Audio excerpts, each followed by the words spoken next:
अस्सलामुअलैकुम, क्या हाल है मेरी यूट्यूब फैमिली। उम्मीद करता हूँ कि आप सब ठीक होंगे और अल्हम्दुलिल्लाह हम भी ठीक हैं। तो हम गए थे जमेरा ब्रिज पे, तो वीडियो बनाई थी, लेकिन जिस टाइम वीडियो बनाई उस टाइम म्यूज़िक चल रहा था, साथ में जो है ना क्लब था उसका म्यूज़िक चल रहा, तो इसी वजह से जो है ना मैंने वीडियो की आवाज़ म्यूट कर दिया।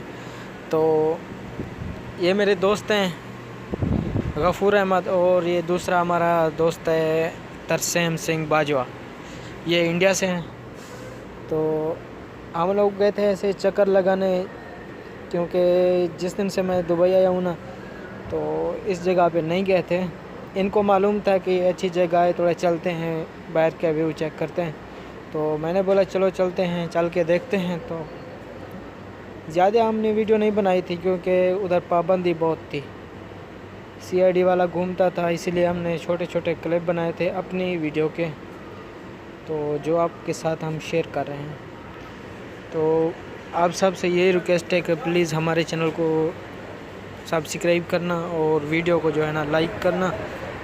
ये वीडियो का क्लिप मैं बुर्ज खलीफा के साइड में गया था वैक्सीन के लिए, तो उधर से ये क्लिप शूट किया था। तो ये वीडियो में मैंने नहीं लगाया था, तो मैंने बोला अभी इस वीडियो में लगा देता हूँ। तो चले, वीडियो देख लिया आपने, थैंक यू।